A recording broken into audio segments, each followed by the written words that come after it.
জাবেদ আব্দুল্লাহ। জাবেদ, এই মুহূর্তে ওই এলাকায় যান চলাচল পরিস্থিতি কেমন দেখছেন, বিস্তারিত জানাবেন।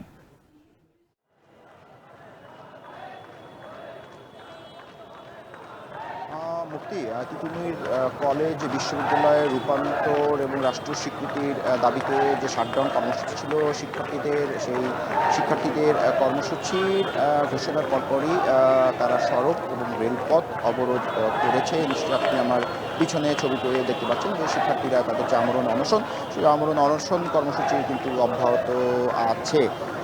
যেহেতু ঢাকা শহর একটু যানজটের শহর, সামান্য ছোটো কোনো কর্মসূচি হলেই কিন্তু সমগ্র নগরীতে একটি ভোগান্তি চিত্র আমরা দেখতে পাই। আমরা পথচারীদের সাথে কথা বলেছিলাম, পথচারীদের বিষয়টা আমাদেরকে জানিয়েছেন যে যেহেতু অফিস টাইম শেষ, এখন বাড়িতে ফেরার পালা। সেই বাড়িতে ফেরার পথে কিন্তু কিছুটা ভোগান্তিতে তাদেরকে পড়তে হয়েছে।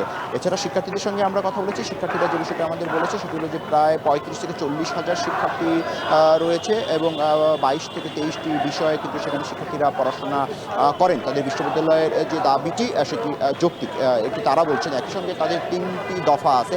একটি শিক্ষা উপদেষ্টার যে বক্তব্য সেটি প্রত্যাহার এবং দুঃখ প্রকাশ, আর সেই সঙ্গে যে বিশ্ববিদ্যালয়করণ, বিশ্ববিদ্যালয়ের রূপদান, সেটি তাদের দাবির মধ্যে উল্লেখ আছে। আপনি একটু জানিয়ে রাখি যে প্রায় ৫৭-৫৮ বছরের পুরনো ঐতিহ্যবাহী এই তিতুমির সরকারি কলেজ, সেটি মূলত বিশ্ববিদ্যালয় রূপান্তরের দাবিতে তাদের এই আন্দোলন। এখন তারা যে পথটি আছে, একটি মহাখালী একটি প্রধান সড়ক, রেলপথের উপরেই শিক্ষার্থীরা কিন্তু অবস্থান করছেন। আমরা যতটুকু জানতে পেরেছি প্রায় ১৪টি ট্রেন এখন পর্যন্ত চলাচল বন্ধ রয়েছে। এতে করে তো কিছুটা ভোগান্তি হয়, সেটা তো স্বাভাবিক।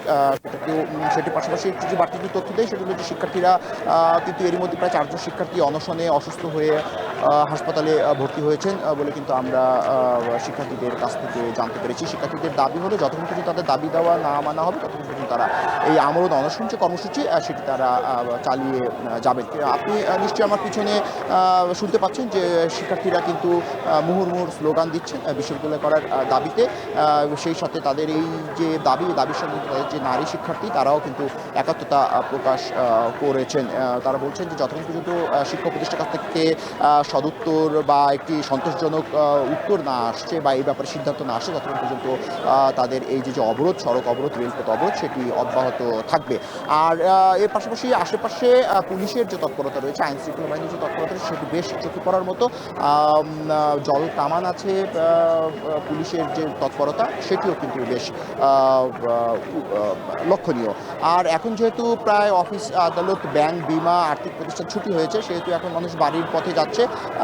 সেই দিকটা থেকে বলতে গেলে তো কিছুটা ভোগান্তি থাকে। যান চলাচলের ধীর গতি আছে, কিছুটা যান চলাচল ধীরেই চলছে। তবে যারা বাড়ির পানি ফিরে যাচ্ছেন তারা একরকম পায়ে হেঁটে তাদের গন্তব্যে যাচ্ছেন বলে কিন্তু আমরা দেখেছি। তো এই ছিল তিতুমির কলেজের যে অনশন কর্মসূচি বা অবরোধ কর্মসূচি, সে অবরোধ কর্মসূচি থেকে আমার কাছে সবশেষ তথ্য। মুক্তি, পরবর্তী সংবাদে আপনার সঙ্গে আমরা আবারও যুক্ত হব। মুক্তি।